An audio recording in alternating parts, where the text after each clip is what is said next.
Tout le monde peut nous abandonner, mais le Seigneur ne nous abandonnera jamais.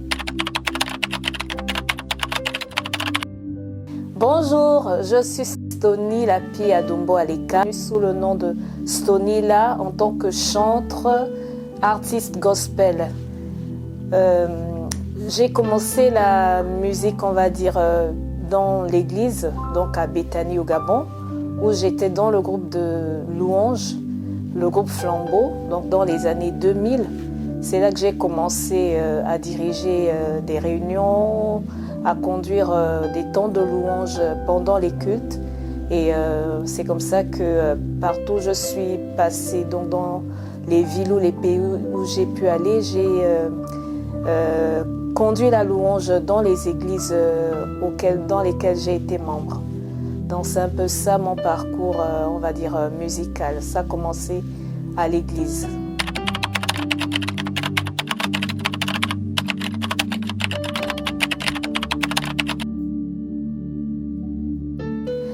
Belela, c'est en lingala, ça veut dire invoquer. Alors Belela, c'est une façon de dire invoque ton Dieu. Invoquer ton Dieu, pourquoi? Parce que le Seigneur dit invoque-moi au jour de la détresse et je te répondrai. Et le message que je veux transmettre à partir de cette chanson, c'est que tout le monde peut nous abandonner. Même des personnes animées d'une bonne volonté peuvent à un certain moment être dépassées par les situations, peuvent être dans l'incapacité de nous aider. Mais le Seigneur, ses capacités sont illimitées. Et donc, c'est un chant qui nous invite à nous tourner vers le Seigneur dans les situations difficiles, dans les épreuves. Et il est toujours là pour nous soutenir, pour nous accompagner même pendant ces épreuves. C'est lui le seul qui ne nous abandonnera jamais.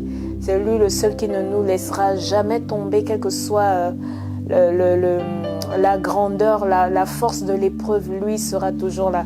Les hommes peuvent être dépassés à un moment et nous abandonner parce que tout simplement leur force, ils auront atteint leurs limites. Donc Belela, c'est une chanson qui nous invite à toujours nous tourner vers le Seigneur devant les situations difficiles, face aux épreuves.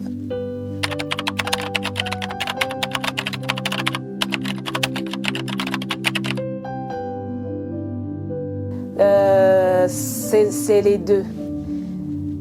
En ayant observé autour de moi les situations et en ayant aussi vécu des situations où je me suis retrouvée qu'avec le Seigneur parce que les autres avaient essayé, ils n'avaient pas pu, ou d'autres avaient certaines raisons même valables pour pouvoir t'abandonner parce qu'ils sont arrivés à leurs limites. Et donc ce sont les deux. Les situations que j'ai observées autour de moi, avec le parcours de vie que j'ai déjà, et les situations que moi-même j'ai vécues, m'ont emmené à écrire cette chanson.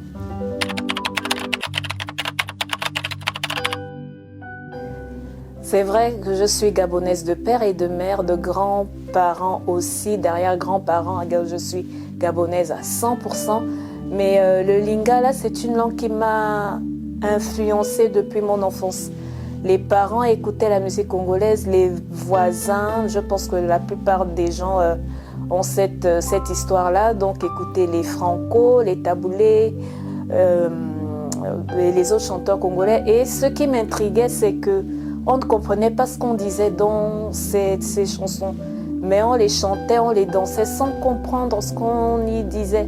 Et donc c'est par curiosité que j'ai commencé à m'intéresser au lingala. Donc quand j'écoutais un mot, je retenais. Et lorsque j'avais l'occasion de rencontrer un Congolais, je lui demandais, à l'époque on appelait Zaïrois, je demandais qu'est-ce qu'on dit dans cette chanson, c'est quoi ce mot, c'est quoi par exemple bolingo, c'est quoi passi. Donc c'était comme ça. Et au fur et à mesure, j'ai commencé à apprendre donc les mots. Et j'ai aussi eu l'occasion donc de venir ici, de trouver un environnement où il y avait pas mal de frères et sœurs congolais. Donc tout ça, ça a favorisé encore mon apprentissage du lingala, mon acquisition du vocabulaire. Et ça m'a permis de pouvoir écrire des chansons sans la plupart du temps solliciter le concours d'un locuteur du Lingala. Et je pense que c'est un atout parce que les lingalophones aussi font partie du peuple de Dieu. Le peuple de Dieu, c'est un peuple multilingue et je pense que par le fait de pouvoir chanter dans une autre langue qui n'est pas la mienne peut toucher aussi d'autres peuples. Et pour moi, c'est un avantage de pouvoir chanter en Lingala. Le peuple de Dieu aussi peut être béni par le fait que je chante dans une langue qui n'est pas la mienne, mais qui est la leur. Donc pour moi, c'est un avantage.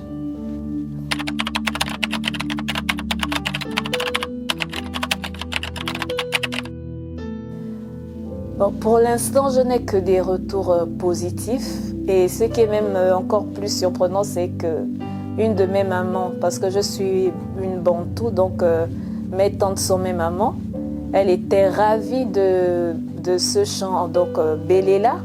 Et pourtant, elle ne comprend pas, mais elle disait « Oh, j'aime bien quand tu chantes en Lingala. Je souhaitais que tu fasses une chanson en Lingala. » Et donc, je n'ai eu que des retours positifs pour le moment. Je n'ai pas encore eu de critiques négatives.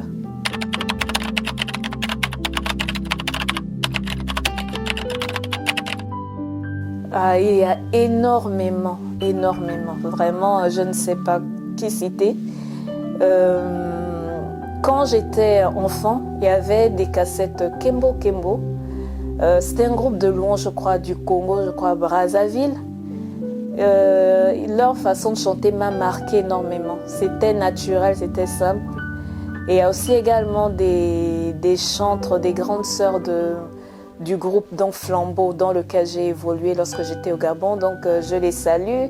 Il y a la grande Armelle, il y a mes petites sœurs, maman Gaëlle qu'on appelle Candy, il y a Betty, Laurine, il y a énormément de personnes. Il y a Sonia, la grande Sonia Kumba Ibinga. Il y a tellement de personnes qui m'ont marqué. Donc je pouvais aussi écouter les Sissi, donc des chanteurs gospel américains, Kim Stratton, Lisa Beville.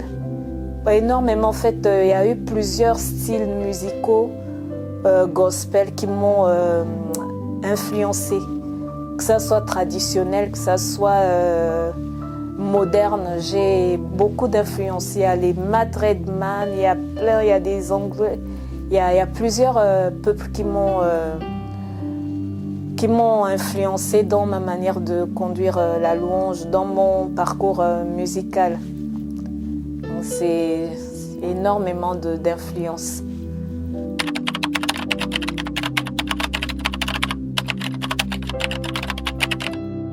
Le plus grand défi est d'abord financier parce que ça demande des moyens et parfois on n'en a pas. Et c'est vraiment la grâce de Dieu, la grâce du Seigneur qui me permet de réaliser tous ces singles. Et le Seigneur m'a fait grâce aussi d'être entourée de frères et de sœurs qui m'aident. Donc au lieu de me facturer, par exemple, ils me font par exemple la moitié de ce que je pourrais payer en studio normalement. Et le plus grand défi, c'est le défi financier. Et aussi la disponibilité des personnes dont on a besoin pour nous accompagner dans ces projets. Mais sinon, je pense que le plus grand défi demeure le défi financier.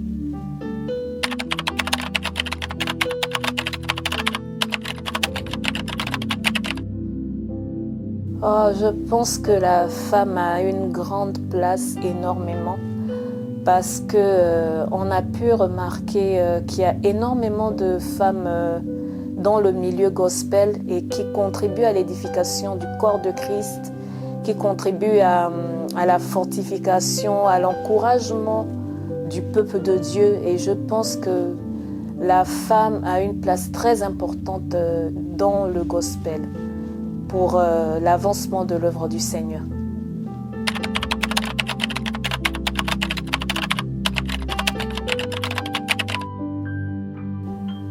Cela demande beaucoup d'organisation parce que vraiment, on peut se retrouver être une femme très occupée avec tout ça à gérer.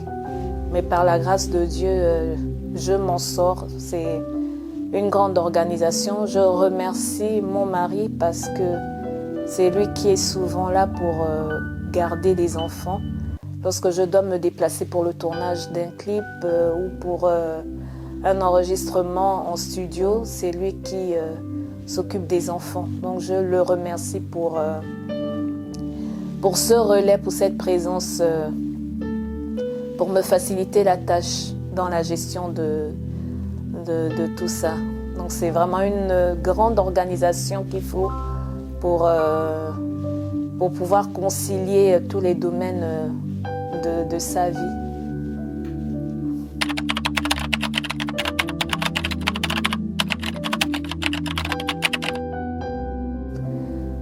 J'ai énormément de projets, donc là il y a un album aussi qui est en vue, il y a un medley que j'ai déjà commencé, il y aura certainement d'autres choses qui vont arriver, mais pour l'instant c'est continuer à produire, à réaliser des albums par la grâce de Dieu. Et le message que j'aimerais laisser, c'est que malgré la difficulté des temps, nous sommes dans des temps tellement difficiles, mais nous ne devons pas baisser les bras, nous devons continuer à nous attacher au Seigneur, à nous accrocher à lui. Et chaque fois que nous nous réveillons le matin, chaque fois qu'il nous renouvelle le souffle de vie, c'est un nouveau jour d'espoir. Et mon seul message, c'est continuer à nous attacher au Seigneur, à lui demander de nous faire grâce, de marcher dans ses voies jusqu'à la fin de nos jours, parce que la fin en soi, c'est pas tout ça, c'est pas les albums, c'est pas les chansons. La fin en soi, c'est le Christ. La fin en soi, c'est lorsque le Seigneur, lorsque nous retournerons au Seigneur, qu'il soit heureux de nous accueillir. Donc que nous nous accrochions au Seigneur, que nous nous attachons à lui. Lui, il est toujours là avec nous, même si nous tombons, que nous nous relevions et que nous continuions notre marche. J'aime toujours dire, tu peux tomber, mais tu n'as pas le droit de reculer. Tu tombes, tu te lèves et tu avances avec le Seigneur. Et c'est ça Je vais terminer par là. Toujours demeurer accroché au Seigneur.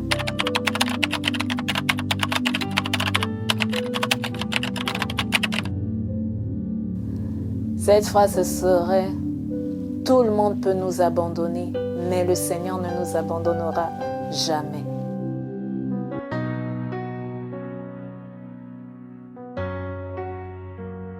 Seigneur Jésus, voici ce cœur que tu as transformé.